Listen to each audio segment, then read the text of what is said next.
मैंने 4:30 बजे काम ख़त्म किया। 15 मिनट में सब कुछ समेटा और 4:45 बजे बैंक से बाहर निकला।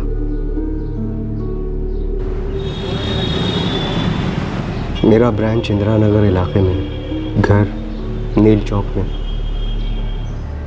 मैं घर पैदल लौटा। लगभग 20 मिनट लगते हैं घर पहुंचने में। 5:05 हुए होंगे जब मैं घर पहुंचा। कल यानी 10 जुलाई को आप ऑफिस पैदल गए थे? जी। क्यों?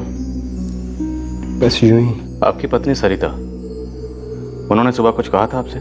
ऐसा कुछ अलग से तो नहीं कहा, बस वही रेगुलर 8:30 को रोज की तरह नाश्ता हुआ। लीजिए। ओहा, ग्रेट। टीना सो रही है? उठ तो गई थी, लेकर आती हूँ।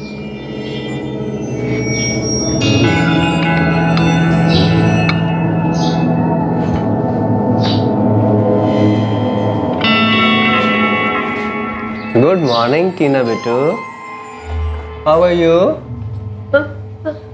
फाइन पापा। देखिए आपकी मम्मा ने पोहा बनाया, आपका भी फेवरेट है ना ये तो। अब जब तक टीना अपना नाश्ता और दूध नहीं खत्म कर लेती, तब तक आप भी ऑफिस नहीं जाएंगे। प्लीज टीना बेटू ऐसा मत करो। जल्दी से अपना ब्रेकफास्ट खत्म कर लो, नहीं तो पापा को सजा मिलेगी। रोज जैसा दिन था, लेकिन रोज जैसी शाम नहीं थी। हमें फोन करके बुलाया गया और जब हम आपके घर पहुंचे तो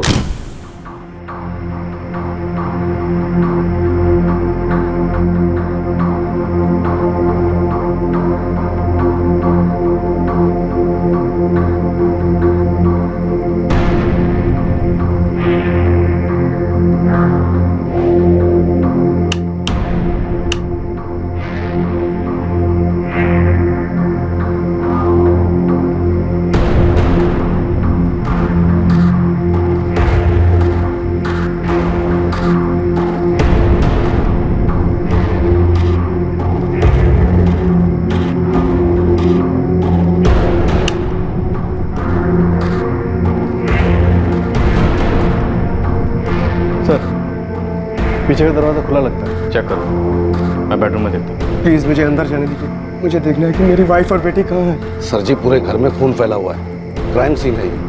बेहतर ये होगा कि आप अंदर न जाएं। पर इतनी खामोशी क्यों है अंदर? उनकी आवाजें सुनाई क्यों नहीं दे रही?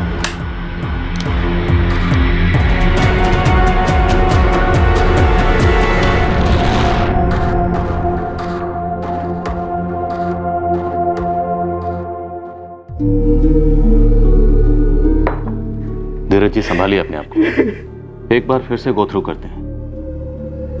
शाम तकरीबन 6:15 बजे आपके पड़ोसी ने हमें फोन किया। उससे पहले क्या हुआ? वही जो मैंने आपको बताया सर। 5:05 पर मैं घर पहुंचा।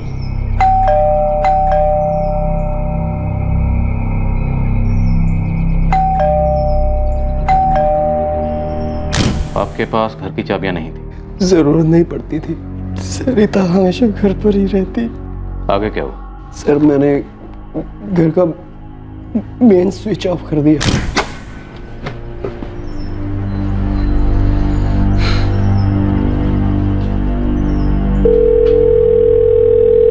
घर का मेन स्विच क्यों ऑफ किया आपने? क्योंकि सर मुझे लगा कि सरिता ने बेडरूम का एसी ऑन कर रखा होगा। तो हमारा एसी शोर बहुत करता है, मुझे लगा शायद डोरबेल सुनाई नहीं दे रही उसे। और आपकी बेटी टीना, वो भी अक्सर शाम को 6 बजे गहरी नींद में सो जाती थी? जी नहीं, वो मेंटली और फिजिकली चैलेंज थी। खुद उठकर दरवाजा नहीं खोल सकती थी। तो ये मेन स्विच ऑफ करना आपका रूटीन था? अक्सर होता था। आगे? मैंने कल भी मेन स्विच ऑफ कर दिया। सरिता को फोन लगाया उसके मोबाइल पर वो उठा नहीं रही थी। फिर मैं फिर से दरवाजे के पास गया। सरिता, सरिता! लगभग आधा घंटा हो गया था। सरिता को कोई रिस्पॉन्स ही नहीं आ रहा। फिर मैं ड्राइंग रूम की खिड़की की तरफ गया। सरिता! सरिता! सरिता! अब मुझे टेंशन होने लगी कि आखिर हुआ क्या है अंदर, क्योंकि सरिता कहीं बाहर तो जाती नहीं थी टीना को अकेला छोड़कर। सरिता!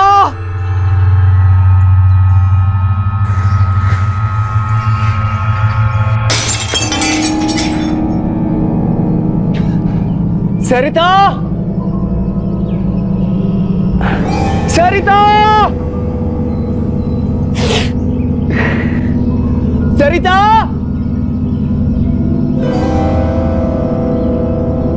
टीना! धीरज जी, क्या हुआ धीरज जी? पता नहीं रतन जी, क्या प्रॉब्लम है? पिछले 45 मिनट से कोशिश कर रहा हूँ, सरिता दरवाजा ही नहीं खोल रही है। अंदर खून है जमीन पर। खून?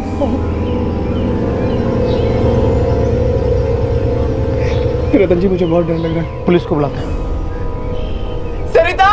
मेरे पड़ोसी रतन कुमार ने आपको फोन किया था सर, फिर आप लोग आ गए।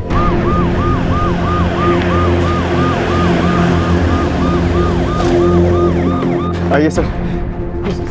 सर दरवाजा अंदर से बंद है, चाबी मेरे पास नहीं है। दरवाजा तोड़ना पड़ेगा। तोड़ दीजिए सर, मेरी बेटी और बीवी अंदर है सर, प्लीज।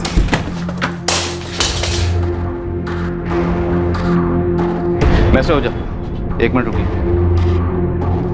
अंदर खून है, जाहिर सी बात है कुछ हुआ, हमें चेक करने दीजिए प्लीज। लोकेश। Ji sir. आपके पास घर की चाबियां नहीं थी?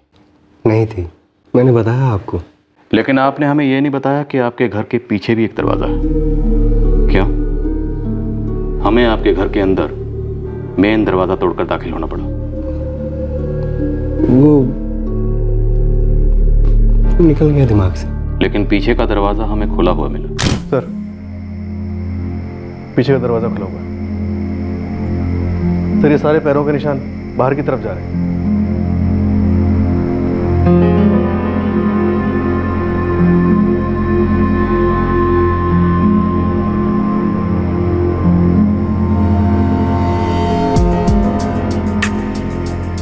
टायर्स के निशान। कातिल शायद 2 व्हीलर से इस तरह भागा होगा, या भागे होंगे स्कूटर या बाइक। सर, पैरों के निशान वहां तक जा रहे हैं और वहां से वापस फिर स्कूटर की तरफ आए। FSL बुलवाओ और क्राइम सीन सिक्योर करवाओ। पूरा एरिया अंदर बाहर एक एक कोना सर्च करवाओ।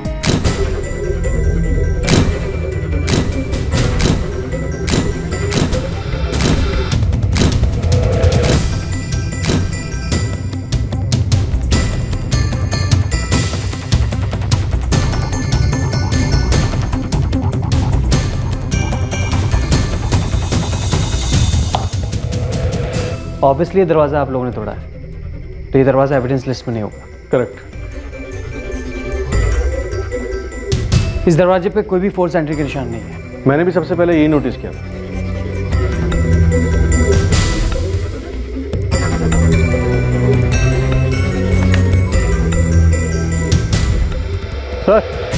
सर यहाँ कुछ है।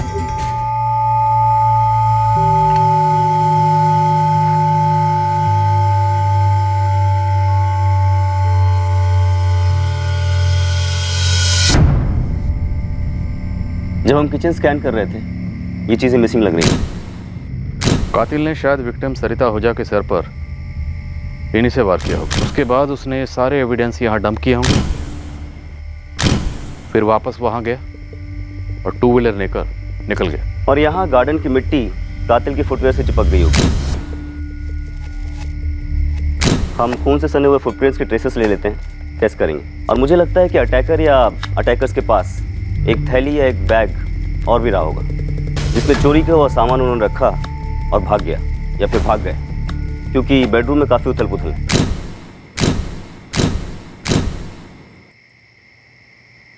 लॉकर में कुछ कैश या ज्वेलरी था। एक बार मैं अपनी बेबी और बेटी को देख सकता हूँ? आपको उस घर में रहते हुए तकरीबन 20 साल तो हो गए होंगे। जी हाँ। लेकिन आपके घर के पीछे एक और दरवाज़ा भी है, ये आपको याद नहीं आया? नहीं आया याद सर। जब खिड़की का कांच तोड़कर मैंने अंदर खून देखा तो मेरी सोच सुन पड़ गई थी। फुटप्रिंट्स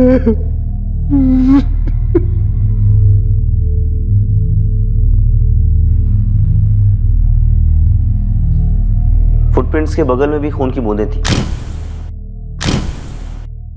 और मेरा अनुमान है कि फुटप्रिंट्स और उसके बगल वाली बूंदों के ब्लड ग्रुप्स आपस में मैच नहीं होंगे। मुझे भी ऐसा ही लगता है।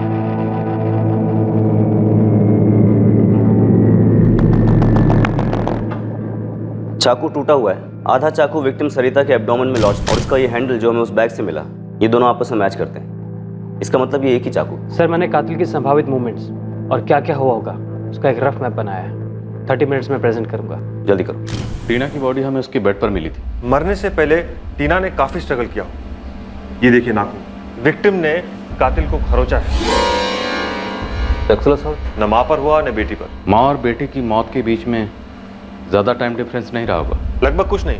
10 जुलाई की शाम को 3 और 4 बजे के बीच ये दोनों मर्डर्स हुए और अगर अपर लिमिट पकड़े तो 4:30। हस्बैंड धीरज आहूजा ने हमें बताया कि वो अपने घर 5:05 पर पहुंचे थे और वो बैंक से निकले थे तकरीबन 4:45 बजे।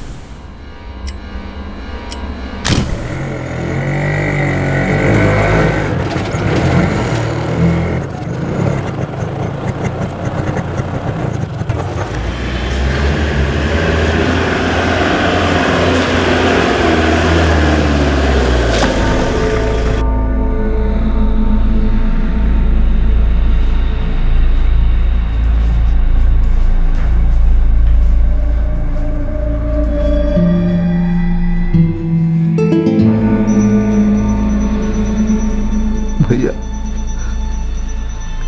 कल शाम को हुए हैं सब और आपने हमें आज बताया। उमेश, मैं होश में नहीं था, मुझे कुछ समझ में नहीं आ रहा था। मैं घर में जीजू, जीजू मेरी कल ही तो बात हुई थी सरिता दीदी से, तब सब कुछ ठीक था। ये अचानक कैसे हो गया? पता नहीं करुणा, पता नहीं। मैं बस ऑफिस से घर लौटा और धीरज जी, आपने अभी तक बताया नहीं कि घर में से क्या क्या चोरी किया गया हो सकता है। सारी ज्वेलरी हमारी बैंक लॉकर में रहती है। घर में कैश था लगभग 25,000 रुपए। ये 25,000 कैश आपने आजकल में रखा था या पहले से यहाँ पे मौजूद था? 4 दिन पहले विथड्रॉ किया था। Sir, 1 minute. सर, इस कॉलोनी में तो सीसीटीवी नहीं है, लेकिन सामने वाली बिल्डिंग में भी हाल ही में सीसीटीवी लगाया गया है। एक काम करो, कल यानी 10 जुलाई के सारे दिन की सीसीटीवी फुटेज मंगवा लो। इनफैक्ट कुछ दिन पहले की भी मंगवा लो। जी सर। शायद सर कातिल का इस घर में बराबर आना जाना रहता था। हो सकता है। घर में फोर्स एंट्री के निशान तो है नहीं। ये सामने वाला दरवाजा तो खैर हमने ही तोड़ा है, जरूर पिछले दरवाजे से आया होगा। ये मुझे चोट आई जब मैंने खिड़की से पर्दा हटाने की कोशिश की। जीजू, सरिता दीदी से कल कोई मिलने आने वाला था क्या? मुझे उसने इस बारे में कुछ नहीं बताया। नीलेश ने क्राइम सीन का रिक्रिएशन किया है और मेरा और आपका अनुमान लगभग एक जैसा ही। आंसर, क्राइम सीन पर 2 ब्लड ग्रुप सैंपल्स मिले। पहला AB पॉजिटिव और दूसरा है O positive. AB positive, O positive. Victim Sarita Ahuja का ब्लड ग्रुप AB पॉजिटिव था और उनकी बेटी टीना का A पॉजिटिव। और क्योंकि टीना का खून तो बहा ही नहीं था, इसलिए O पॉजिटिव शायद कातिल का ब्लड ग्रुप। ये फुटप्रिंट वाला ब्लड ग्रुप AB पॉजिटिव है जो कि सरिता का था, और उसके बगल में ये जो ड्रॉप्स हैं इसका ब्लड ग्रुप O पॉजिटिव है। मतलब कातिल जख्मी हुआ और ये खून की बूंदें उसके जख्मी राइट हैंड की शायद। Quite possible. वो अपने इंजर्ड राइट हैंड को अपने लेफ्ट हैंड से पकड़कर बेडरूम नंबर 2 से बेडरूम नंबर 1 की तरफ गया होगा और इस दौरान दोनों जगह लेफ्ट हैंड की उंगलियों के निशान हैं। अंगूठे की पोजीशन से पता चला कि ये फिंगरप्रिंट्स लेफ्ट हैंड की है। लॉकर चाबी से खोला गया, तोड़ा नहीं गया, कोई फोर्स नहीं। लॉकर की चाबी कबर्ड में रहती है, कपड़ों के नीचे। जो कातिल को पता थी। कातिल आपकी जान पहचान का या धीरज? मेरी जान पहचान का? या फिर शायद आपकी फैमिली की जान पहचान का? कोई जान पहचान का आदमी मेरी सरिता और टीना को क्यों मारेगा? कल ही सरिता दीदी से कह रही थी कि अगले हफ्ते मैं उन्हें मिलने आ जाऊंगी। काफी दिन हो गए थे उनसे मिली नहीं थी, और आज जब आई हूं तो दीदी टीना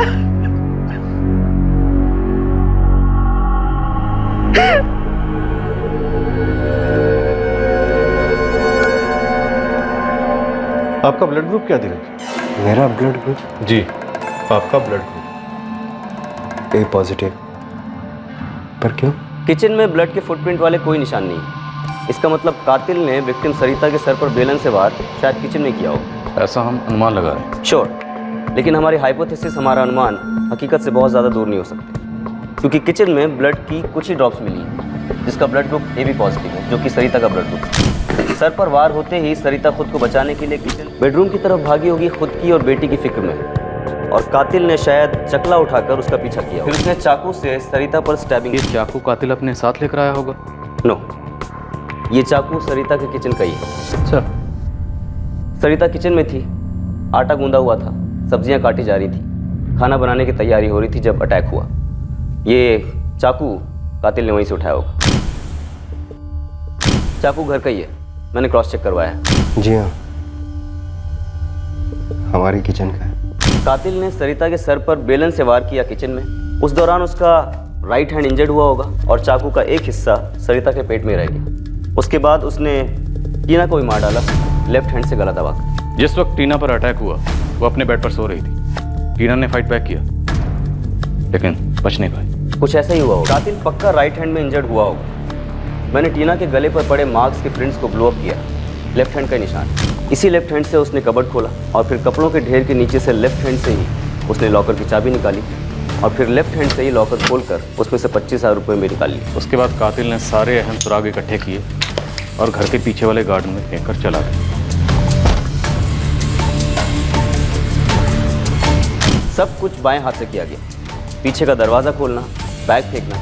मैंने मिस्टर आहूजा से कंफर्म किया है, वो बैग भी इसी घर को बिलोंग करता है। और घर के पीछे वो जो टायर के निशान मिले, वो किसी बाइक के नहीं बल्कि किसी गियरलेस स्कूटर के टायर के निशान। जी नहीं, ये कंपाउंड वाले स्कूटर के टायर के निशान नहीं है। मैंने कत्ल वाली रात को उस स्कूटर की पूरी स्कैनिंग की थी, टायर एक एक पुर्जा स्कैन किया था। ये मिस्टर आहूजा का स्कूटर नहीं है। तो धीरज आहूजा ने किसी और स्कूटर वाले को सुपारी दी अपनी बीवी और अपनी फिजिकली और मेंटली चैलेंज बेटी को मारने की। वेल इंस्पेक्टर, अब यहाँ से आपका डिपार्टमेंट है। मेरा काम था क्राइम सीन रिक्रिएशन की ब्लूप्रिंट तैयार करना, और अभी तक की डिटेल है कि कातिल एक सिंगल आदमी है, उसके राइट हैंड में चोट लगी है और उसका ब्लड ग्रुप O पॉजिटिव है। क्राइम सीन पर मिले सुरागों को बड़ी ही बारीकी से स्टडी करके फोरेंसिक टीम ने इस हत्याकांड का एक तरीके से एक्शन रिप्ले रचा। अब ये जानना था कि कातिल कौन था, उसने ये डबल मर्डर क्यों किए, और क्या ये 25,000 रुपए की चोरी सिर्फ एक पर्दा था पुलिस को गुमराह करने के लिए। और अब पुलिस कैसे पहुंचेगी कातिल तक? मैंने सुपारी दी अपनी बीवी और बच्ची को मरवाने के लिए। धीरज जी, इतना तो पक्का है कि सिंपल चोरी के दौरान हुए मर्डर्स का केस तो नहीं है। और आप कह रहे हैं कि मैंने? मैं यही कह रहा हूं कि ये दोनों मर्डर्स आपने करवाए, क्योंकि घर के अंदर कोई फोर्स्ड एंट्री नहीं है। कातिल को घर के अंदर वेलकम किया गया, और ये भी हो सकता है कि आपकी पत्नी उसी के लिए खाना बना रही थी।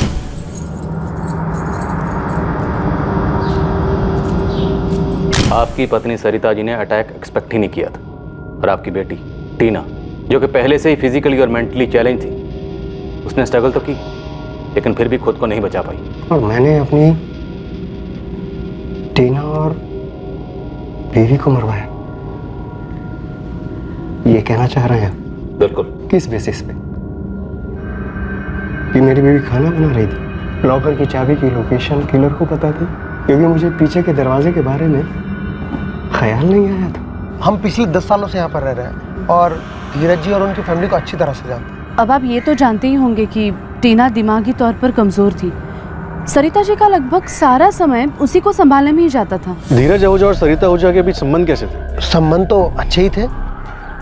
हाँ, वैसे कोई झगड़ा नहीं था, लेकिन क्या है ना, सरिता जी बहुत बड़े फैमिली को बिलोंग करती थी। मेरा मतलब है पैसे वाली फैमिली से, और धीरज जी हमारे जैसे वर्किंग क्लास। पर शारदा, ये तब की बात है जब उन लोगों की शादी हुई थी। शादी के इतने सालों बाद ऐसी कोई भी बात नहीं थी। पर आप सोचिए ना जरा, सरिता जी हमेशा कार में ट्रैवल करती थी और धीरज जी हमेशा स्कूटर पे दिखाई देते थे। हम सर, हमें कुछ नहीं पता। अगर कोई बात रही भी होगी तो पति पत्नी के बीच में रही होगी। पति पत्नी के बीच?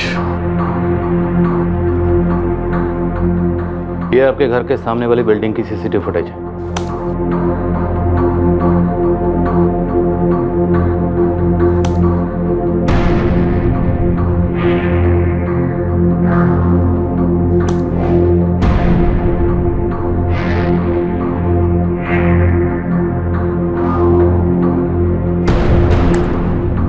ये 10 जुलाई की सुबह को आप अपने घर से ब्रेकफास्ट करके बैंक के लिए निकले।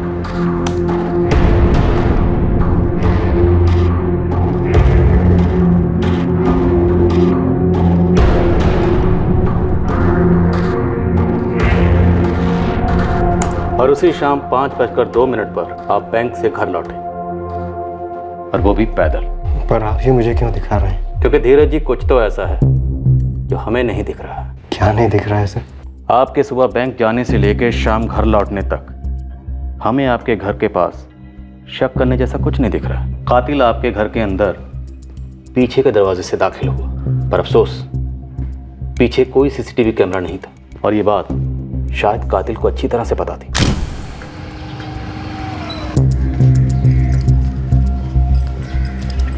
आपके घर की बैक साइड कन्वीनियंट है किसी के भी आने के लिए। कोई सीसीटीवी नहीं, कोई सिक्योरिटी गार्ड नहीं, पंप हाउस है, डेड एंड सा, और एक पतली सी गली है जो चौल से गुजरकर सीधी आपकी कॉलोनी में दाखिल होती है। जाहिर सी बात है, कुछ चुपके से आया और चुपके से चला गया, और कोई नहीं देख पाया, और यही हुआ। आप अभी भी ये साबित करना चाहते हैं कि मैंने किसी को बैक साइड से अपने घर भेजा, सरिता और टीना का मर्डर करने? हम पिछले 3 दिन की नहीं बल्कि 1.5 हफ्ते की सीसीटीवी फुटेज खंगाल चुके। तो हमने देखा कि आप हर रोज सुबह अपने घर से बैंक स्कूटर पर जाते हैं और स्कूटर पर ही वापस आते हैं, और आपके वापस आने का टाइम होता है तकरीबन 4 से 4:30 के बीच। लेकिन 10 जुलाई की सुबह आप अपने घर से बैंक पैदल चलकर गए और पैदल ही वापस आए, और आपके लौटने का वक्त है 5:02। आपकी रोजाना की टाइमिंग से लेट, अच्छा खासा लेट, आधा घंटा। आप भी सर्विस ही करते हो? कभी बैकलॉग नहीं होता? कोई अर्जेंट काम, फाइलिंग रेडी करना, भेजना?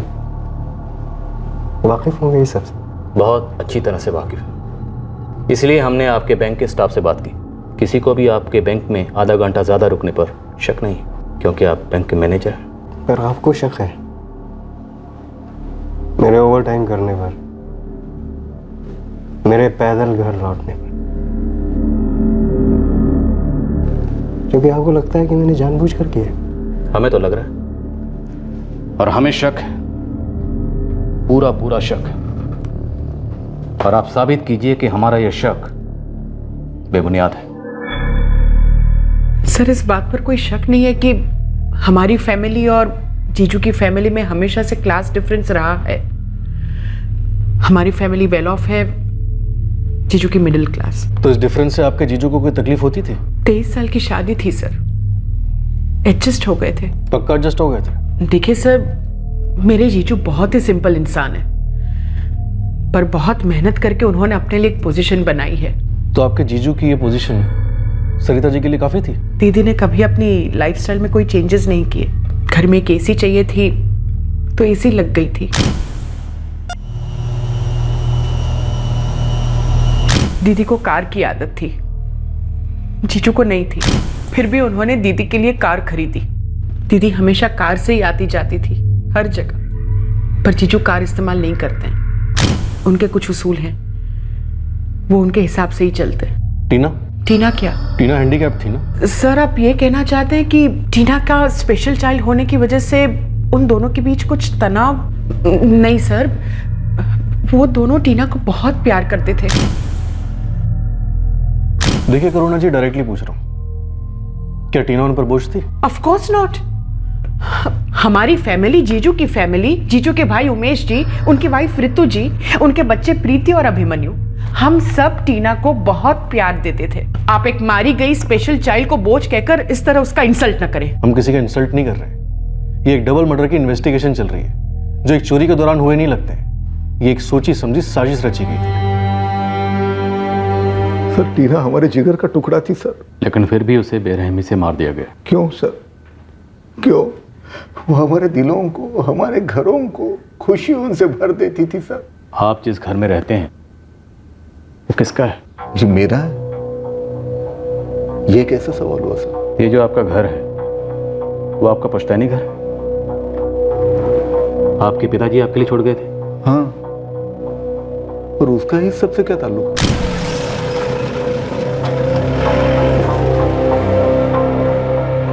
आपके बड़े भाई धीरज आहूजा, उनका भी इस घर में कोई हक है? सर वो मेरे बड़े भैया हैं। जाहिर है मुझसे ज्यादा हक उनका है इस घर पे, लेकिन उन्होंने कभी जताया नहीं सर। उन्होंने मुझे कभी जाने के लिए नहीं कहा, बल्कि खुद चले गए। और इस दरियादिली की कोई खास वजह? वो घर छोटा है। सरिता भाभी बहुत बड़े घर से बिलोंग करती थी। वो इस घर में कंफर्टेबल महसूस नहीं करती थी, इसलिए भैया ने अपने लिए दूसरा घर ले लिया। उनकी उतनी हैसियत भी है, काफी पढ़े लिखे हैं।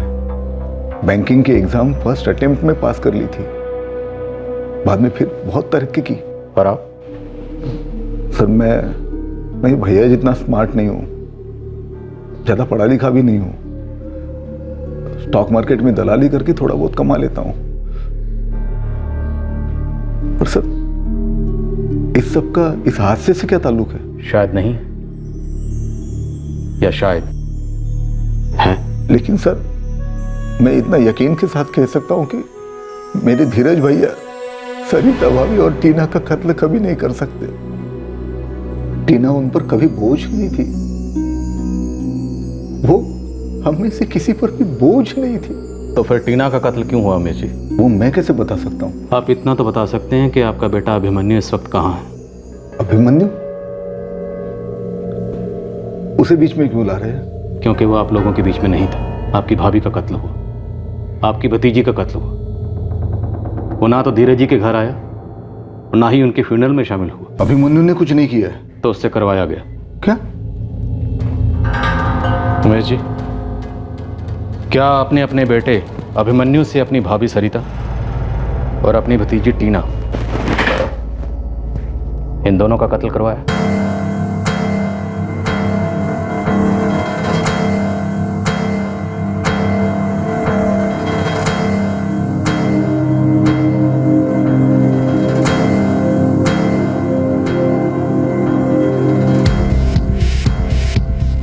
हम सारी डिटेल्स कलेक्ट करेंगे, पर इंस्पेक्शन के लिए हमें स्कूटर हिरासत में लेनी होगी।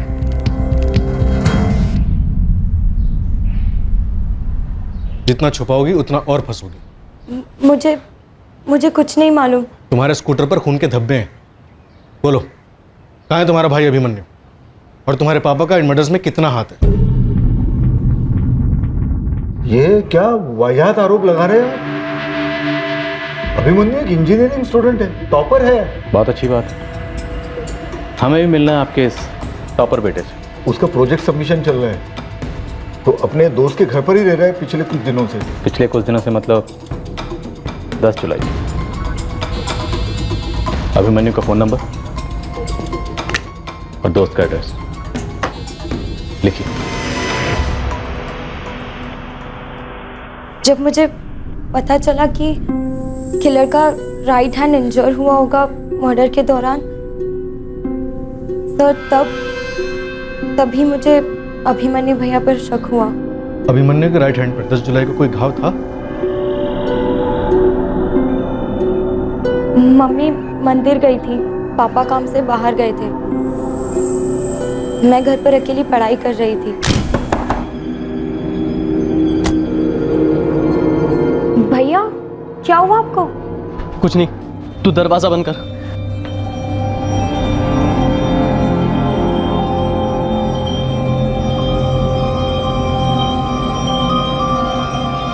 आपके शर्ट पर खून क्यों है? और ये बैंडेज? बोला ना सब ठीक है। स्कूटी से गिर गया था, ग्लास से कट हुआ, डॉक्टर अंकल ने पट्टी कर दिया। सुन, अब मैं 2-4 दिन के लिए रुपेश के घर जा रहा हूँ, मम्मी पापा को बोल देना, ठीक है?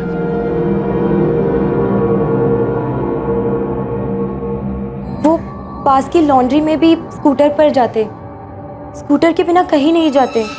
लेकिन सर उस दिन वो स्कूटर घर पर ही छोड़ गए थे। बाद में मम्मी ने मुझे उन्हें फ़ोन करने को भी कहा था जब ताईजी और टीना के मर्डर्स की खबर आई, लेकिन भैया ने मुझसे कहा कि वो बिज़ी है और बाद में फ़ोन करेंगे। लेकिन सर वो एक बार भी नहीं आए। तभी मुझे और अजीब लगा। गुड, देर से आए पर दुरुस्त है। अच्छा कि तुमने ये सब कुछ अभी बता दिया। प्रीति, अभिमन्यु ने? मुझे नहीं मालूम मम्मी, भैया ने मुझे डायरेक्टली कुछ नहीं बताया। त्रिपाठी, मैं रुपेश के घर जा रहा हूँ और उमेश ओझा को वहीं पुलिस स्टेशन रुकने के लिए कहना। पता करते हैं उसकी एक्चुअल इन्वॉल्वमेंट क्या है। सर, क्या हुआ? मेरा बेटा मिला? मिल जाएगा, और इस केस की सच्चाई भी बहुत जल्दी मिल जाएगी उमेश जी। सच्चाई छुपाई नहीं छुपती कभी।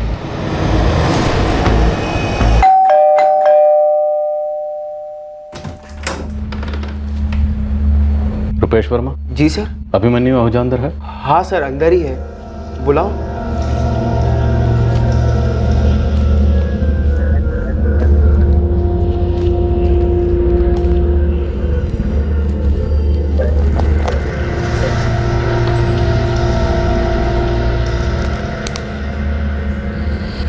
ये सारा मटेरियल फोरेंसिक जाएगा, सब कुछ स्कैन होगा। एनालिसिस रिपोर्ट मुझे जल्दी चाहिए। जी सर।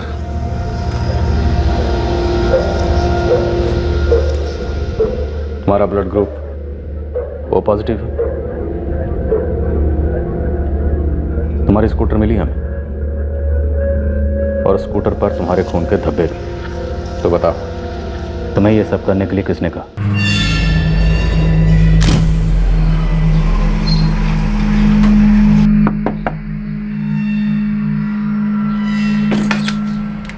प्रणाम ताई जी।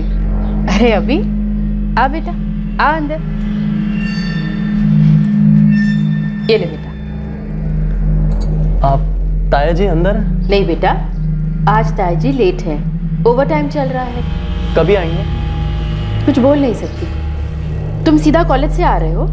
जी। आप ताई जी, एक बात करनी थी। पहले कुछ खा लो, खाना बना दो। ओके ताई जी, नेक्स्ट वीक मेरे कॉलेज का सबमिशन है। एक प्रोजेक्ट है, मटेरियल्स लेने हैं। आप मुझे 2500 रुपये लगेंगे, हेल्प कर देंगे प्लीज़? तभी तो मैं सोचूं अभी तक मुद्दे पर क्यों नहीं आ रहे थे। ताया जी मुझे पैसे के लिए कभी मना नहीं करते थे। फीस के लिए, प्रोजेक्ट्स के लिए पापा के पास कभी इतने पैसे होते ही नहीं थे, और प्रोजेक्ट्स में एक्सपेंसेस बहुत हो जाते हैं। पर उस दिन ताया जी घर पर नहीं थे,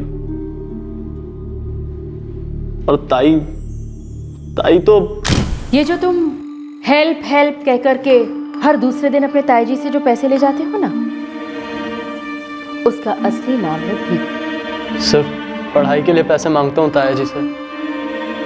पापा के पास कभी इतने होते ही नहीं। और यहाँ तो पैसों का पेड़ लगा है। नहीं, कभी तुम आते हो, कभी खुद तुम्हारे पापा आते हैं। अगर इंजीनियरिंग करने की हैसियत ही नहीं थी तो एडमिशन ही क्यों ली? मेरिट स्टूडेंट हूँ ताई, स्कॉलरशिप भी मिलती है, बस पूरी नहीं पड़ती। मतलब तुम हर बार ऐसे ही आकर के पैसे मांगोगे। तुम्हारी ग्रेजुएशन होगी, फिर तुम्हारी बहन प्रीति कॉलेज जाएगी, वो पैसे मांगेगी। कभी तुम लोगों को ख्याल नहीं आता कि ताया जी की अपनी फैमिली भी है, टीना की इतनी बड़ी रिस्पॉन्सिबिलिटी है, घर के खर्चे हैं। पर नहीं, तुम लोगों का तो भीख मांगना रुकता ही नहीं। चुपती है ना बातें बेटा, जानती हूँ, लेकिन बिना कहे मेरे दिल की भी चुभन कम नहीं होती। मैं चलता हूँ ताई। ना बैठ, मैं रोटी बना देती हूँ। इतनी बुरी भी नहीं है तेरी ताई जी जितना तू समझता है। और सुन, ये बातें ताई जी से मत करना, और ना ही उनसे पैसे मांगना। बैठ अभी। सर, ताई से पैसे मांगने में हमेशा शर्मिंदगी होती थी मुझे। ताई आसपास होती तो उन्हें ये अच्छा नहीं लगता था, ये भी मुझे पता था। लेकिन सर, उस दिन कुछ ज्यादा ही बोल दिया उन्होंने, भिखारी बोल दिया सर। 10-15 मिनट वहीं बैठा रहा सर, मैं गुस्से में था, बहुत गुस्से में। फिर टेंशन थी कि प्रोजेक्ट कैसे सबमिट करूंगा। पूरे साल की मेहनत थी सर। बार बार वो भिखारी भिखारी वर्ड मेरे दिमाग में घूम रहा था। फिर बस कुछ ऑफ सा हो गया मेरे अंदर। बेइज्जती बर्दाश्त नहीं कर पाया सर।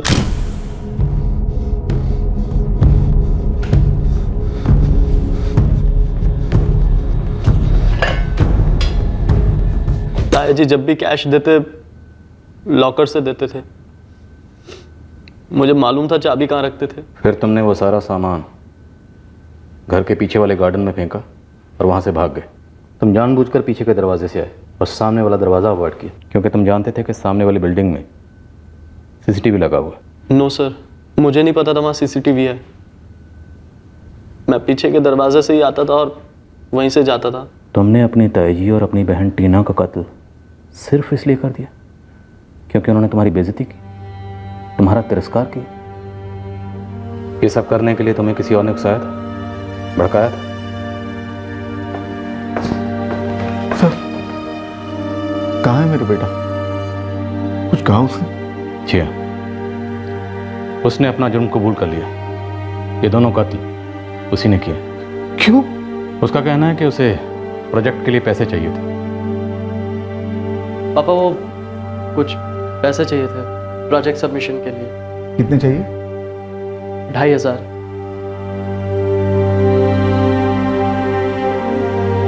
अभी तो इतने पैसे है नहीं मेरे पास। कोई बात नहीं पापा, मैं बंदोबस्त कर लूंगा।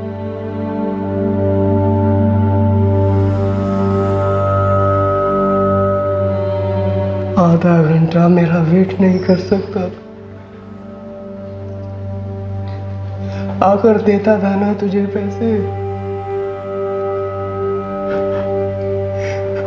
आज तक मना किया तुझे। आई एम सॉरी ताया जी।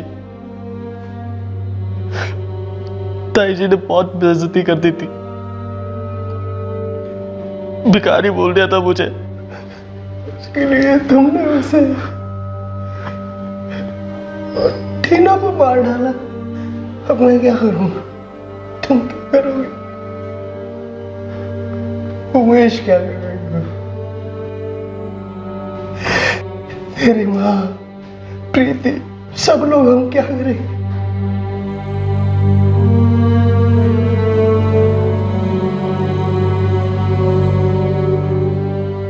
अभिमन्यु के माता पिता और बहन को भी यह तिरस्कार चुभता था, पर जब उन्हें पता चला कि अभिमन्यु ने किस तरह तिरस्कार का जवाब दिया, तो उन्हें खुद ऐसा तिरस्कार महसूस हुआ जो जीवन भर शायद भुला ना पाएंगे।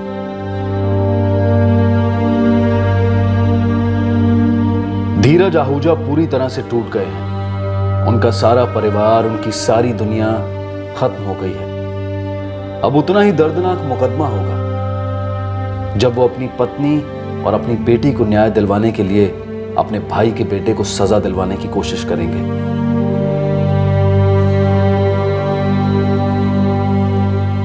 पुलिस ने अभिमन्यु के खून से सने जूते भी बरामद कर लिए हैं जो उसने कत्ल के दौरान पहने थे। ये जूते अब सबूतों की लिस्ट में जुड़ गए हैं। अभिमन्यु इस वक्त जुडिशियल कस्टडी में है और बहुत जल्द मुकदमे का सामना करेगा।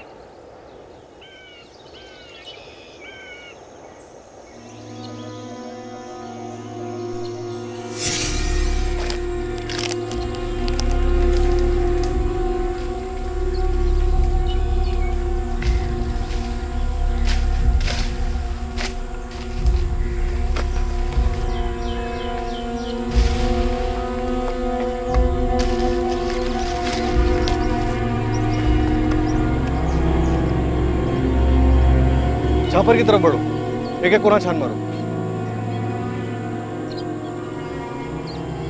साहब, कुछ पता चला साहब? अभी नहीं गोपी, पता चलेगा तो मैसेज आ जाएगा अंदर से। साहब, सब कुछ तो बताइए। अभी बताया ना गोपी को, अब तुझे अलग से बताना पड़ेगा नवीन। पता चलेगा तो दोनों को पता चल जाएगा। सुबह से लगे हुए हैं, जंगल भी छोटा नहीं है, ऊपर से जंगली जानवर भी कम नहीं है।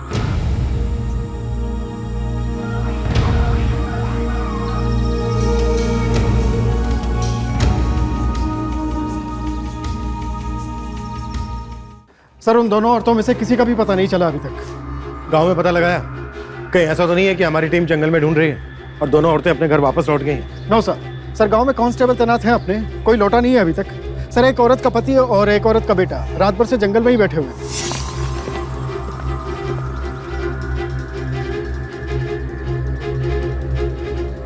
सैनी मैं भी निकल रहा हूँ जंगल के लिए, लगता है हमें अपनी सर्च को और फैलाना होगा। सर एक औरत का पति है और एक औरत का बेटा है जंगल के बाहर, और दोनों को ही नहीं पता कि दोनों औरतें जंगल के किस हिस्से में लकड़ियां चुनने जाती थी। जंगली जानवर तो सारे जंगल में फैले हैं सैनी, और ये दोनों औरतें पूरी रात जंगल में रही।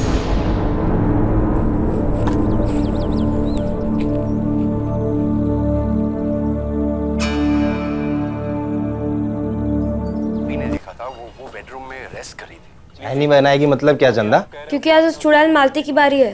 खाना पीना झाड़ू पोछा सब वही करेगी आज। हाँ तो मालती है कहाँ? अब कम उसकी नौकरानी है जो ये पता रखे कि मेम साहब कहाँ गई है, किसके साथ गई है, क्या कर रही है। मालती लौटी नहीं जंगल से? कहा पूछो उस ललन से कि कहीं लकड़ियाँ बेचते बेचते उस चुड़ैल का दिल तो नहीं आ गया उस पे। ललन भाई मालती आई थी? मालती तो अभी तक नहीं आई गोपी। लेकिन ललन भाई आपको लकड़ी बेच बाच कर हर रोज 5 बजे तक लौट आती है मालती। वही मैं भी सोचूं, 7 बज गया अभी तक आई नहीं। ऐसा क्या खजाना मिलेगा उसको जंगल में? ललन भाई माँ आई थी क्या लकड़ी बेचने? नहीं नवीन, राधा जी तो अब तक नहीं आई। दोपहर की निकली है, आपके यहाँ नहीं आई, घर नहीं लौटी, तो गई कहाँ मेरी माँ?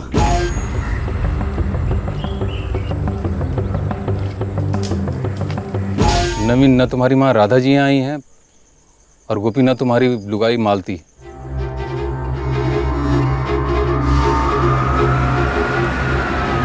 सर हमें लगता है कोई जंगली जानवर घसीट के ले गया दोनों को, और ये गोपी और रवि पूरी रात जंगल में ढूंढते रहे कुछ गांव वालों के साथ।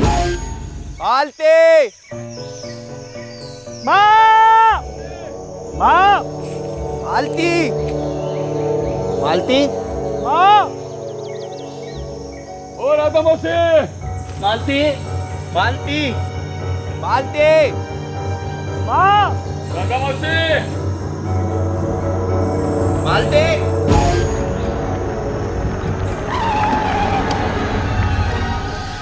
सर टीम किधर गई है? छापर की तरफ सर। साहब साहब साहब! मालिक रुकिए, मालिक मालिक सांप के पीछे दौड़ने से दोनों मिल जाएंगे क्या? तलाश जारी है, थोड़ा सब्र रखो। चलो पीछे हटो, चलो पीछे।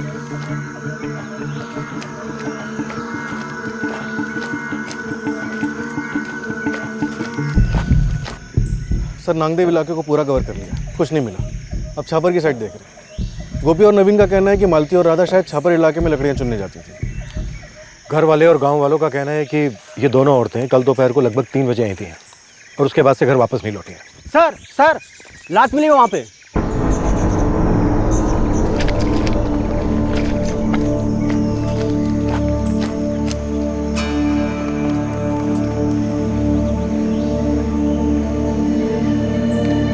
तुरंत एम्बुलेंस बुलाओ, एक लाश मिली है। फोटोग्राफर और फॉरेंसिक को भी। Okay sir. पूर्वी एम्बुलेंस बुलाओ, मैं फोरेंसिक और फोटोग्राफर को बुलाता हूँ। साहब क्या बात हो रही है साहब? साहब कुछ तो बता दो साहब। बताइए ना साहब। एक लाश मिली है, अभी बाहर लेकर आएंगे तब देख लेना। वार शायद इससे किया होगा सर। सुसाइड दिखाने की नाकाम कोशिश की गई है। ये देखो साड़ी को ठीक से पेड़ से बांधा नहीं है। सैनी औरत जवान है। सर एक और लाश मिली है।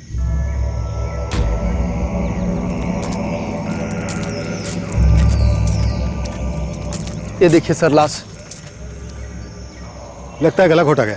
दोनों साथ ही जंगल आया करती थी और साथ ही मारी गई। सैनी ये किसी जंगली जानवर का अटैक नहीं बल्कि किसी इंसान का अटैक है,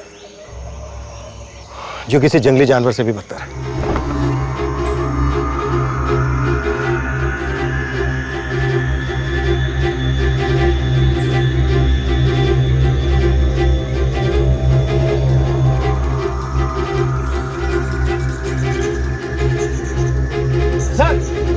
सर एक और लाश।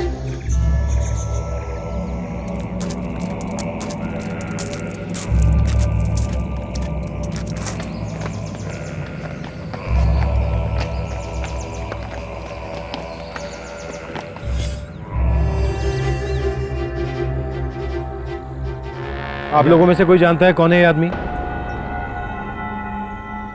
पक्का कोई नहीं जानता इसे?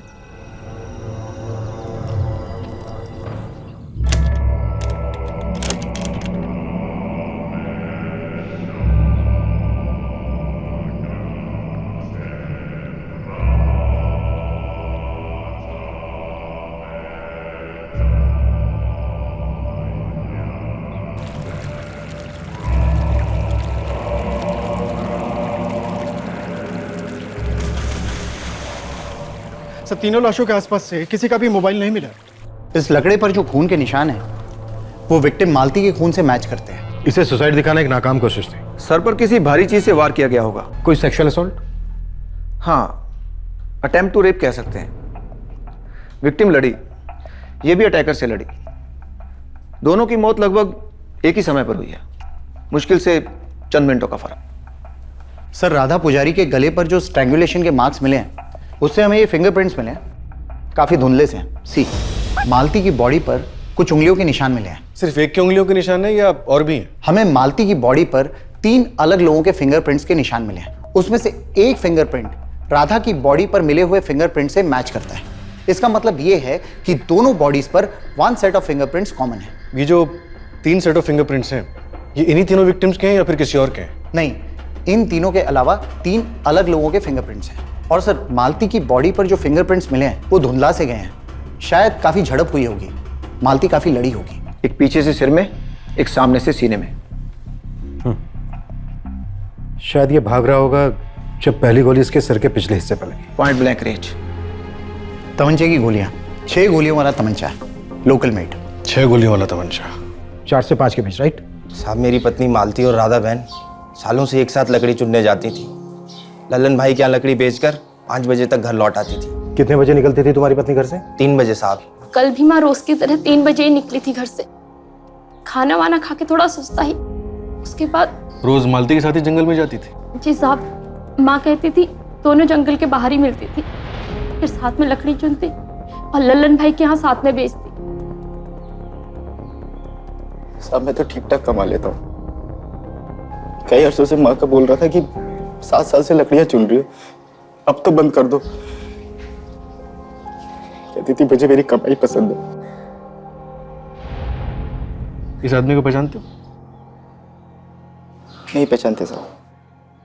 नहीं साहब, कभी नहीं। मालती ने कभी किसी आदमी का जिक्र नहीं किया। कैसा हो सकता है ऐसे? लल्लन इसे पहचानता है और तुम नहीं।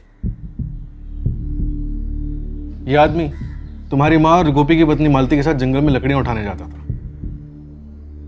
और तुम और गोपी दोनों ये कह रहे हो कि तुम इसे नहीं पहचानते।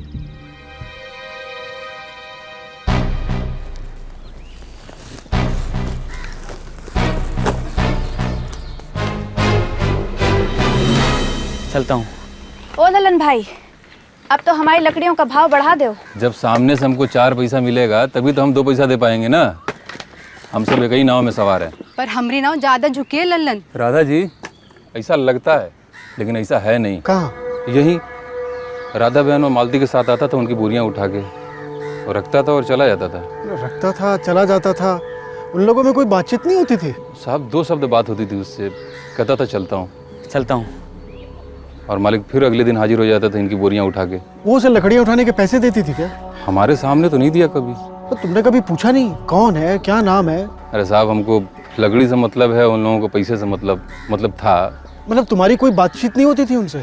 जी नहीं साहब, सब मालती को मैं 2 सालों से जानता था और पूरे गांव को पता है कि वो गोपी की दूसरी बीवी है। पर मजाल है कि मैंने कभी पूछा हो कि वो पहली बीवी चंदा के साथ कैसे एक छत के नीचे रहती है। मालती तुम्हारी दूसरी पत्नी थी? जी साहब। तभी मैं सोचूं तुम दुखी लग रहे थे, डरे हुए लग रहे थे, लेकिन परेशान नहीं। क्या कह रहे हैं साहब? मैं तो बहुत परेशान रहा हूँ कल शाम से साहब। तभी तो गांव वालों के साथ रात भर जंगल में ढूंढते रहे हम। नवीन भी बहुत परेशान था साहब। हम दोनों वहीं बैठे रहे जब तक आप लोग ढूंढ रहे थे। तुम्हारी पहली पत्नी चंदा क्या काम करती है वो? साहब वो होटल में साफ सफाई में है। कहाँ? रासीन में। तो लल्लन का कहना है कि वो इस अज्ञात आदमी को पिछले 6 महीने से रोज देखता था, लेकिन उसे इसका नाम नहीं मालूम। सर कह तो रहा है नहीं पता। वैसे 2-4 लोगों को मैं इलाके में घुमा रहा हूँ ये पता करने के लिए कि वो आदमी था कौन। सर ये तीनों एक दूसरे को जानते थे, एक साथ जंगल में भी होते थे। ये ट्रिपल मर्डर शायद कनेक्टेड हो सकते हैं। ये भी तो हो सकता है कि इन तीनों में से शायद निशाना कोई एक हो और बाकी 2 सिर्फ इसलिए मारे गए क्योंकि उस वक्त वो वहां पर मौजूद थे। सर हो सकता है निशाना वो आदमी रहा हो, पर इस वक्त हमारे पास उस पर शक करने जैसी कोई डिटेल नहीं है। या फिर निशाना मालती भी हो सकती थी। ये मालती गोपी की पहली पत्नी चंदा के साथ एक ही छत के नीचे रहती थी और दोनों में बिल्कुल नहीं बनती थी। सर पूछिए मत साहब, दोनों बीवियां ऐसे लड़ती है मानो के बिल्लियां हैं। आप शर्मिला जी से पूछ लीजिए। शर्मिला कौन? उनकी पड़ोसन है। 2-2.5 साल पहले गोपी ये दूसरी वाली को ब्याह कर लाया था जिसका मर्डर हुआ, मालती।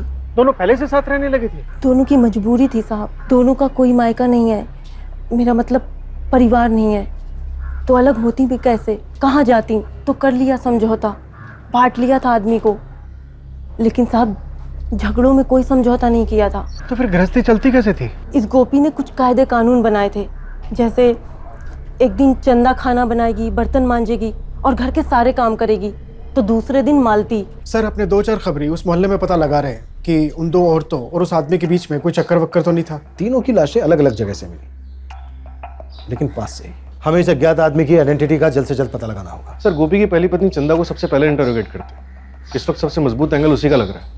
उसके और मालती के बीच काफी झगड़े होते थे। और सर नवीन की माँ राधा बहुत ही सीधी सादी औरत मालूम पड़ती है, किसी ने उसके बारे में गलत नहीं बोला, वो शायद गलती से मारी गई हो। इन तीनों के बीच रिश्ता क्या था और इस रिश्ते से किसे आपत्ति थी, वो हमें बताएगा कि निशाना कोई एक था, कोई 2 या फिर 3। पुलिस टीम एक ट्रिपल मर्डर, एक अटेम्प्टेड रेप और एक अनजान विक्टिम को लेकर जूझ रही थी। इस कांड का मकसद स्पष्ट नहीं था और स्पष्ट होने में वक्त लगने वाला था। शुरुआत हुई एक आदमी के साथ जो कुछ जानता था।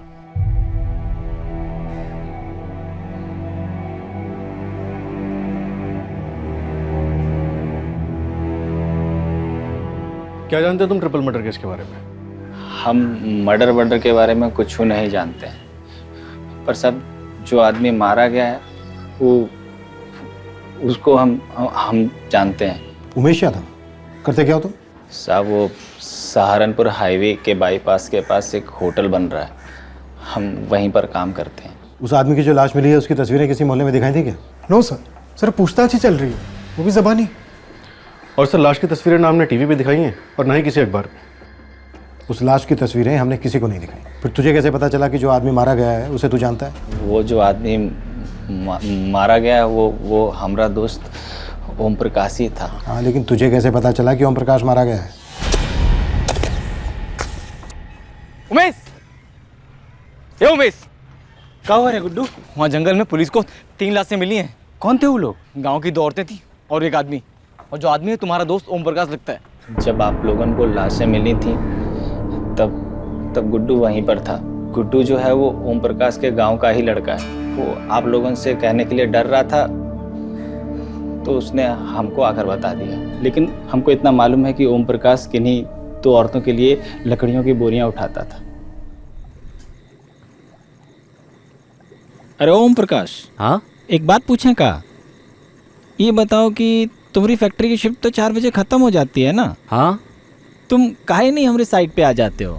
4:30 से 7:30 बजे तक 3 घंटा काम करें और ठेकेदार से घंटा के हिसाब से मजदूरी ले लें। उस मजदूरी से हम कौन सा बंगला बना लेंगे? हाँ, और वैसे भी हमारे लिए 8 घंटे बहुत है फैक्ट्री में दिन के। एक बात बता, वो 2 औरतन के लिए तू जाता है जंगल में वजन उठाने के लिए, है? कितना पैसा देती होंगी तुझे? अरे हमारी साइड पर दुगना तिगना मिलेगा। हम एक पैसा नहीं लिया उनसे अब तक। तो क्या तुमका भूत सवार है समाज सेवा का? है अरे वो बात नहीं है यार, हम एक दिन फैक्ट्री से जल्दी निकल गए, सोचा सड़क किनारे बैठ के चाय पी ले। सामने से वो दोनों आ रही थी।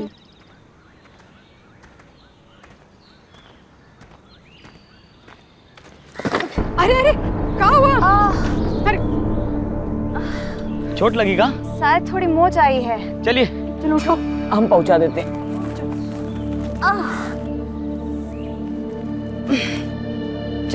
चलिए। ओ बांजी, हाँ लाइए अपना लकड़ियाँ भी दे दीजिए, हम उठा लेंगे। अरे नहीं नहीं, रहने दे, हमारी लकड़ियाँ ही हम ही उठाएंगे। अरे तो आज हमें उठाने दीजिए। अरे रहने दे, चल। लाइए तनक आराम भी कीजिए। दीजिए।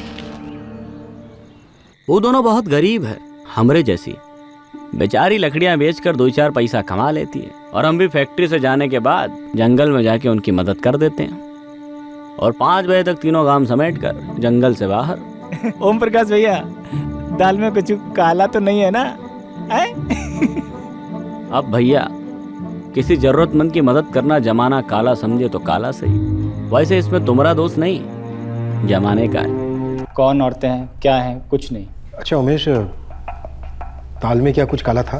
पता नहीं साहब, पर पिछले 8 साल से ओम प्रकाश हमारा दोस्त है। जब वो गोरखपुर से आया था ना, तब से हमारे साथ ही रहता है। तुम्हारा ये दोस्त ओम प्रकाश किस फैक्ट्री में काम करता था? सब वो शक्तिमा इंडस्ट्रियल एस्टेट है ना, वहीं पर J&D टेक्सटाइल का यूनिट है।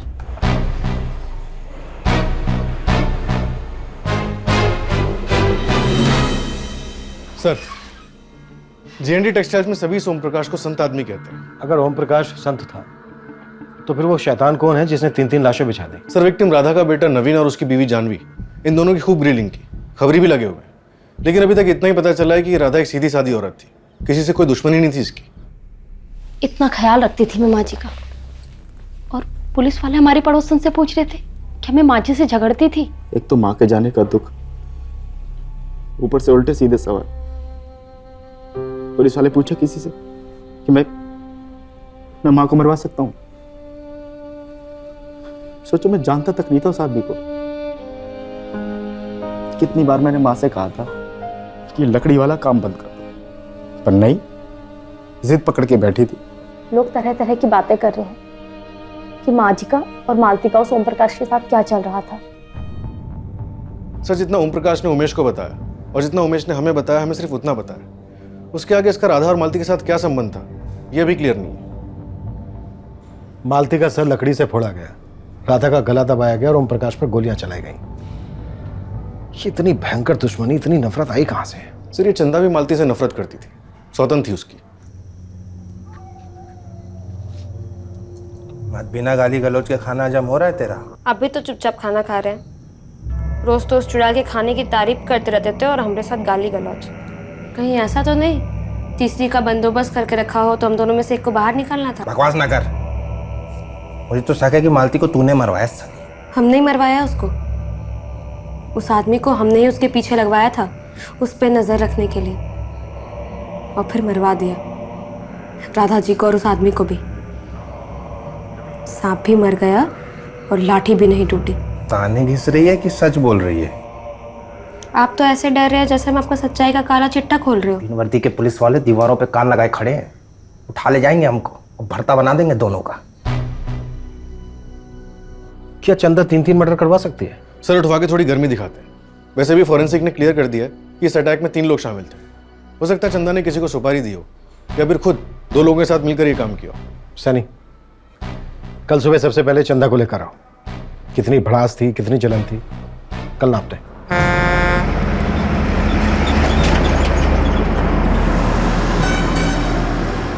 सौतन थी हमरी वो, भाग गई थी गोपी को तो उठा लाया। दुश्मन थी हमरी वो।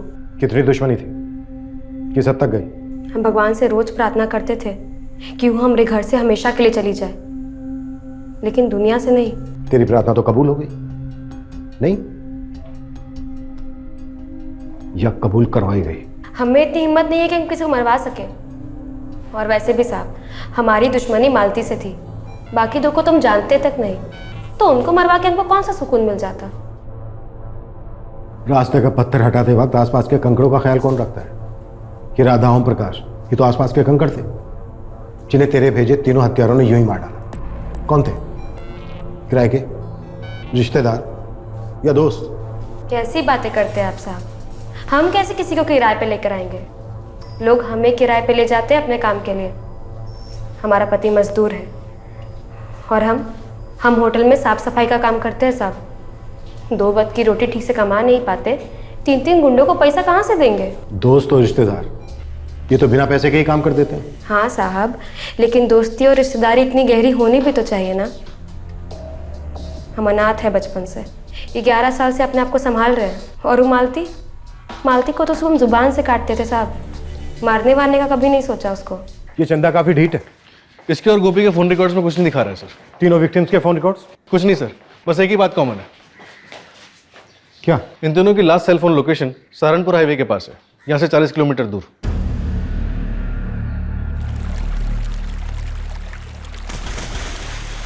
तीन कातिल, 3 विक्टिम।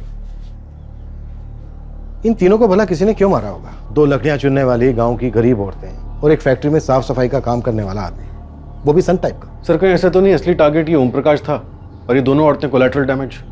उमेश यादव?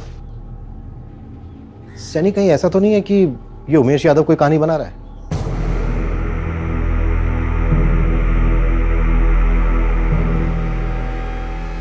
उमेश की कड़ी क्वेश्चनिंग और क्रॉस क्वेश्चनिंग की गई, उसकी सारी डिटेल्स खोद निकाली गई, लेकिन उसके खिलाफ शक करने जैसा कुछ भी सामने नहीं आया। तो फिर इस हत्याकांड का मकसद क्या था? वो एक सिंगल सुराग क्या था जो इस भयंकर ट्रिपल मर्डर केस को अंजाम दे सकता था?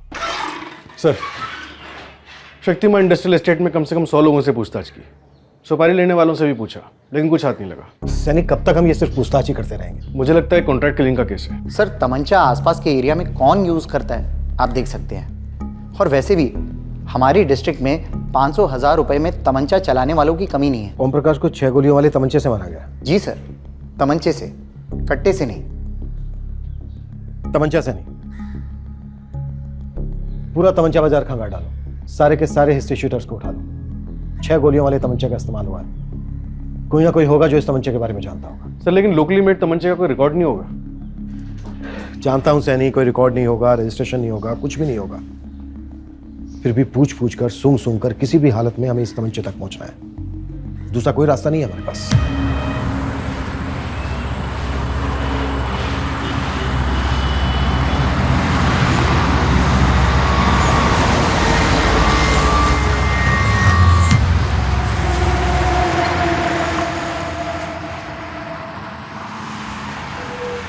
नीचे देखो टेबल पे। बढ़िया है। कुंवारा है कि खून चका चुका है? क्या है? तुमको क्या करना है? हम एक खास तमंचा ढूंढ रहे हैं। घास के बोरे में सुई खोज रहे हो? ये हाईवे यहाँ से रोज हजारों ट्रक निकलते हैं और लगभग सब ट्रक ड्राइवर के पास ही तमंचा होता है। क्या है? बताए, जब सहारनपुर से माल लाद के देहरादून जाते हैं और जब देहरादून से माल लाद के सहारनपुर आते हैं तब हाईवे पे लुटेरे धावा बोल देते हैं उनसे बचने के लिए, और कभी कभी ये चल भी जाता है। सर, जिस जंगल में कांड हुआ वो सहारनपुर और देहरादून के बीच में पड़ता है। हजारों ट्रक अप डाउन करते हैं। तो हम भी हजारों आदमी लगा देंगे अली, तू उसकी चिंता मत कर। तो बस ये पता लगा कि ओम प्रकाश पर तमंचा किसने चलाया और साथ में 2 गरीब औरतों को मार डाला। सर, लॉजिक से जाए तो पहले JNT टेक्सटाइल्स पे धावा बोलना चाहिए। ये ओम प्रकाश वहाँ जॉब करता था, हो सकता है किसी ट्रक वाले से पंगा लिया हो। JNT टेक्सटाइल को रेड करो।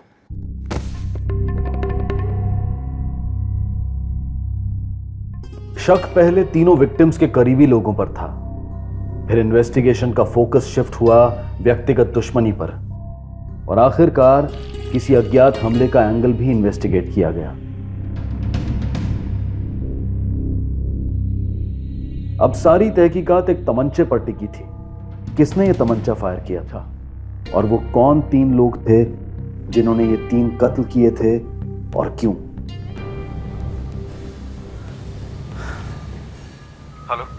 हेलो, क्या मैं सब इंस्पेक्टर सैनी जी से बात कर सकता हूँ? हाँ, बोल रहा हूँ। जी, मेरा नाम अंकित पुरी है। मैं शक्तिमान इंडस्ट्रियल एस्टेट से बोल रहा हूँ। जी बोलिए। देखिए सर, मैं यहाँ शरद पाइप यूनिट में वेयर हाउस मैनेजर हूँ।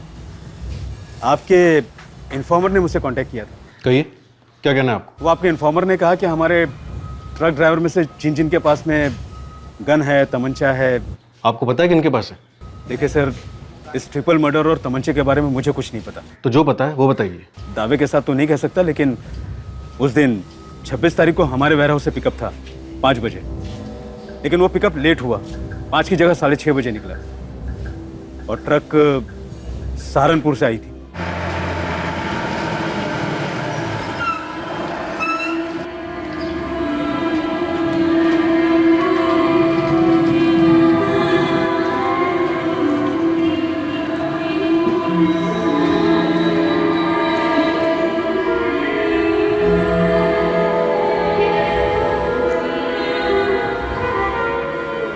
कितने बजे? कितने बजे हैं? ट्रैफिक लग गई थी ना साहब, वो बाहर का तो पूरा रोड जाम पड़ा है। 4 घंटे तो हम खुद अटके पड़े। साहब, हम लोग सुबह 11 बजे सहारनपुर से निकले। साहब, हमें भी तो रात को चलाना पड़ेगा ना गाड़ी, खतरा सर पे उठा के। मैंने पार्टी को ज़बान दी है कि सुबह 5 बजे हमारा माल उसके वेयर हाउस में होगा, और होगा मतलब होगा। Sir, Kadar Syed truck driver है, मोहसिन अंसारी उसका पार्टनर ड्राइवर है, और जहीर सिद्दीकी क्लीनर था उस ट्रक का। हाँ, पर आप इन तीनों की बात क्यों कर रहे हो? सर, उन तीनों ने कहा कि वो लेट हुए थे। हाँ तो? सर, मेरे सुपरवाइजर नितिन ने मुझे एक बात बताई। सर, ये तीनों 1 नंबर के झूठे हैं। क्यों? सर, आज जब मैं छापर फैक्ट्री गया था दोपहर में। हाँ, क्या हुआ? तो सर, मैं जंगल रोड से लौट रहा था उस समय तकरीबन 3 बज रहे थे दोपहर के। तब मैंने देखा इनकी ट्रक वहां जंगल के पास रुकी हुई थी।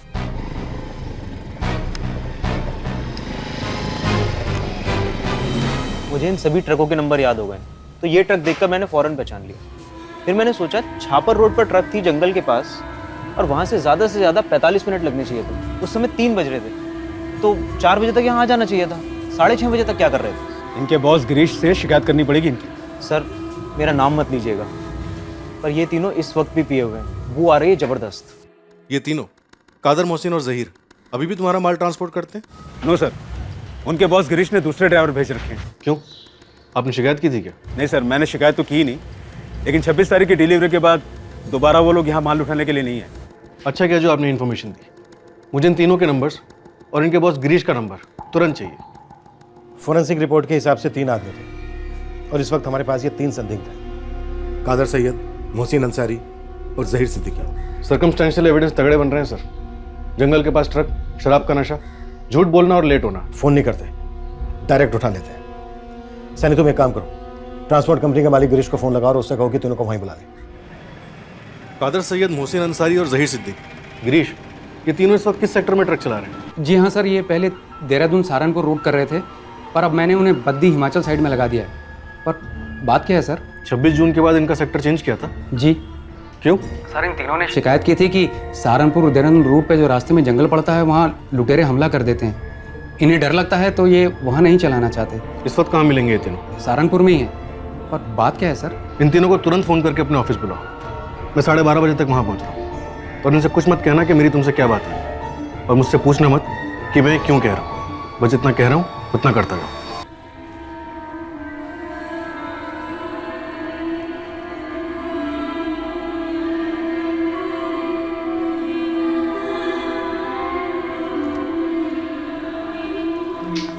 डिलीवरी कहाँ करनी है गिरीश भाई? बताता हूँ। PSI सैनी।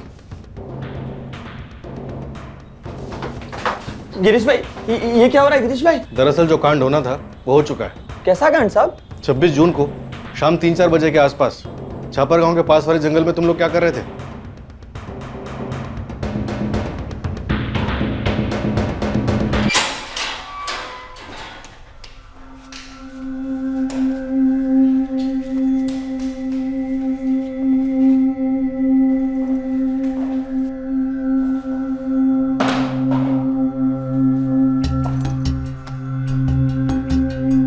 हैदर, 26 जून की शाम को 3 से 4 के आसपास तेरा ट्रक किसी ट्रैफिक में नहीं फंसा था, बल्कि छापर गांव के पास वाले जंगल से लगकर पार था। सबूत है इसके हमारे पास। तुम तीनों के फोन रिकॉर्ड्स बताते हैं कि तुम तीनों वहां पर थे। अब तुम तीनों मुझे यह बताओ कि तुम लोग वहां पर क्यों थे?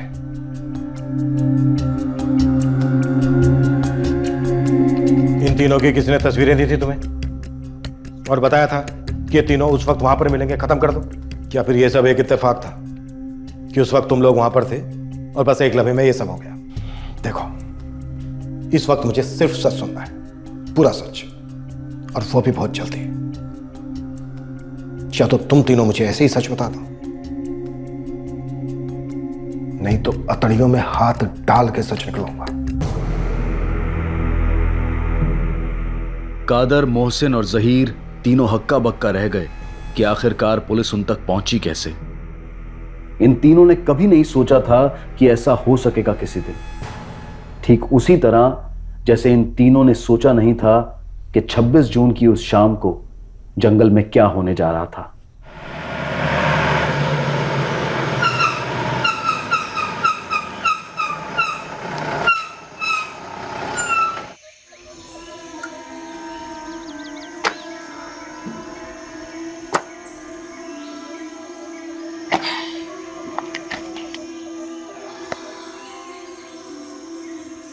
अरे आ जाओ भाई लोग, बहुत भूख लगी है।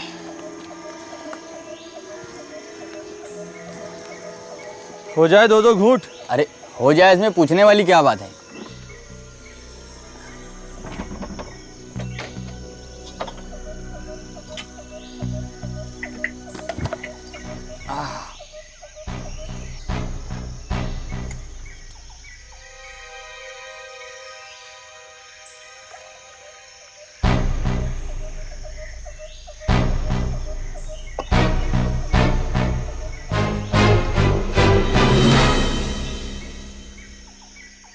उस्ताद जी 2 गुट हो गए, अब 2 होने वाले भी हो जाए। 5 बजे तक पहुंचना भी तो है वेयर हाउस। बस रोज का काम है मेरा, माल उठाओ माल पहुंचाओ, मसाला मशीन हो गया है। हम आंखें मूंद के भी पहुंचा दूं ना तो भी माल पहुंच जाता है जहाँ पहुंचाना होता है।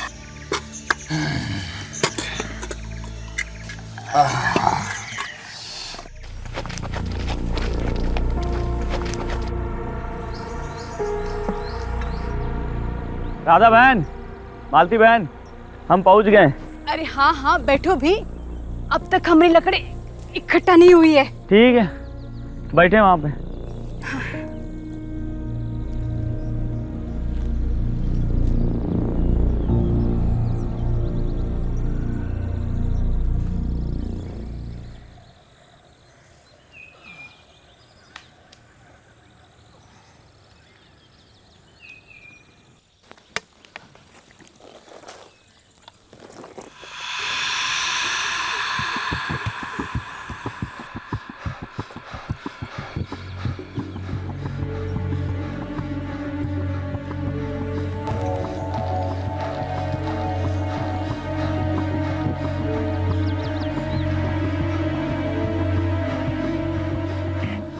जहीर, हसीन,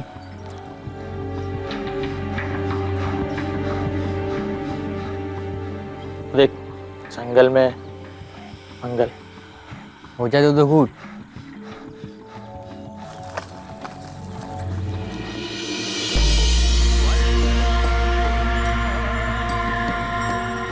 कौन है आप लोग?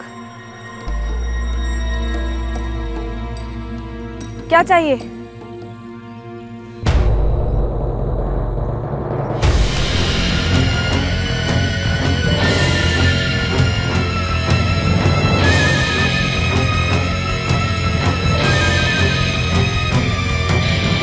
तुम लोगों ने एक औरत का रेप करना चाहा, नहीं हुआ तो उसे मार डाला। एक दूसरी औरत ने तुम्हें देख लिया तो तुमने उसे भी मार डाला। उसके बाद एक आदमी ने और देखा तो तुमने उस आदमी को गोलियों से भून डाला।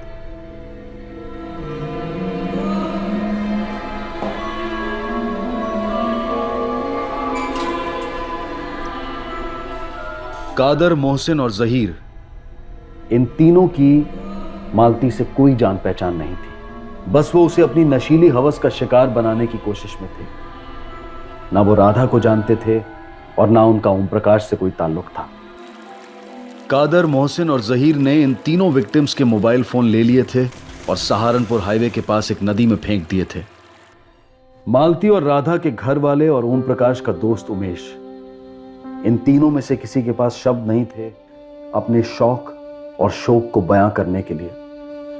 जब उन्हें पता चला कि दरअसल तीनों के तीनों मौत के घाट सिर्फ इसलिए उतारे गए क्योंकि वो कातिलों की विकृति के गवाह बन गए थे।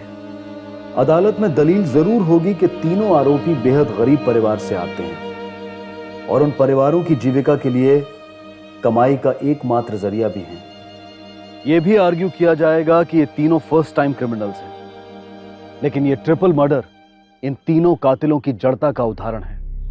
इन तीनों ने वो जुर्म किया है जो दुनिया का सबसे संगीन जुर्म है, हत्या। तीनों आरोपियों को आईपीसी की धारा 302 के तहत हत्या के लिए और धारा 201 के तहत सबूत मिटाने के लिए गिरफ्तार किया गया है। इन पर गैर कानूनी हथियार रखने के और बलात्कार करने की कोशिश के चार्जेस भी लागू हुए हैं। तीनों फिलहाल जुडिशियल कस्टडी में हैं। कल रात सीआईडी के एपिसोड के बाद आपसे फिर मुलाकात होगी एक और चौंका देने वाले केस के साथ।